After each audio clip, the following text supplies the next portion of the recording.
What's going on, guys? Welcome back, and today I'm making another LEGO minifigure custom video, and I haven't done one of these in a while, and when contemplating what minifigures to make, I decided to make 4 minifigures based on my favorite movie of 2019, 1917. The reason only 4 is because there aren't a lot of major characters in the film besides our 2 main leads and 3 cameo roles by some pretty famous actors such as Benedict Cumberbatch. I only made 2 of those generals, which I'll be showing you in part 2. This is going to be part 1. And just warning you, some liberties had to be taken going into this because I believe there have only been some knockoff LEGO figures or just kind of custom minifigures, not official LEGO minifigures based on either World War I or II, because I guess that would kind of tarnish the brand of LEGO, because the World Wars, if you did not know, of course, were really brutal. So there haven't been any officially based LEGO sets upon the first 2 World Wars. So liberties had to be taken here, but I'm mostly proud of how these minifigures turned out. So let's get started with the second of our 2 lead characters, Lance Corporal Blake right here.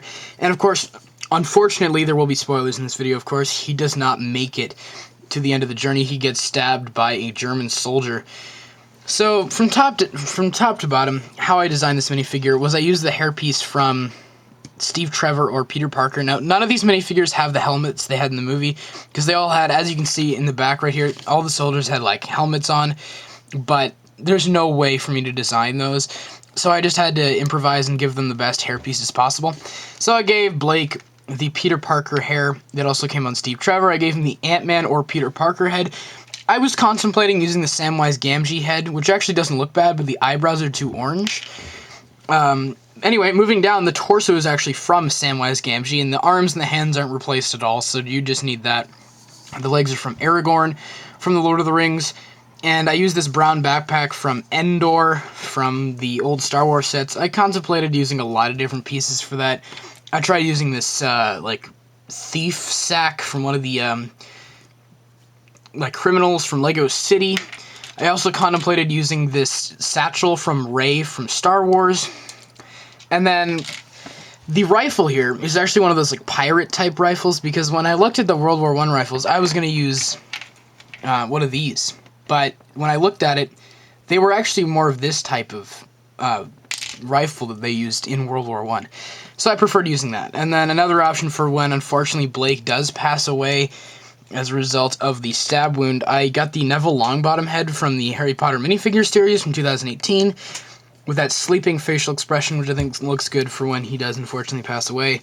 So, yeah, that's pretty much it for Blake. That's how you can design him. And let's just put the Ant-Man head back on here. There you go. That's it for Lance Corporal Blake. Then we have Lance Corporal Schofield right here, the main lead character who does make it to the end. We unfortunately don't know if he did make it through the war as a whole.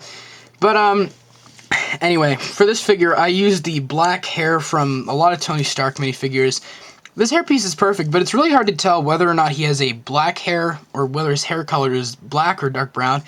It's a very close call. It's like the greatest mix you can have between both those colors possible. But I ended up deciding on black because I used this same hairpiece in dark brown for Colonel Mackenzie, which I'll show you in part 2. The face I got is from Frodo Baggins from the Council of Elrond set, I believe. I like this face for when he is like, well, I gotta make the run. And then this other face, which is more agitated and more confident as he's running across the battlefield, of course, in that iconic sequence now. And the torso I actually used is from Tobias Beckett from the Solo Star Wars story sets. Now, the inside jacket color is actually accurate. And in case you're wondering why this design is simpler than Blake's, it's because at this point in the movie, he has lost a lot of his equipment. That's why this one is just kind of the, I guess, kind of just the bare minimum a soldier can have when they go to war. So this jacket is from Tobias Beckett. I think it's just the best. It isn't, like, open like this. It's more buckled up or buttoned up in the movie, but it's the closest we could get. The hips I got were from Abby Yates from the LEGO Dimensions Ghostbusters Story Pack from 2016. I like that it adds a little bit of printing and detail. And then the legs are from any generic Lego City minifigure, I believe. And that's how you can design Blake and Schofield from 1917. So that was my favorite movie of 2019, if you didn't know already. And I just got on Blu-ray recently, so I was like, hey, why don't I make these 2 videos? So part 2 will be coming soon on 2 of the generals we see in the movie. I'm not going to spoil it yet on who those are. But if this helps you design your own minifigures from 1917, please let me know in the comments below. And of course, if you love the movie as much as I did, let me know. That's pretty much it on part 1, so stay tuned for part 2. And of course, as always, I hope you guys have a great day. Take care.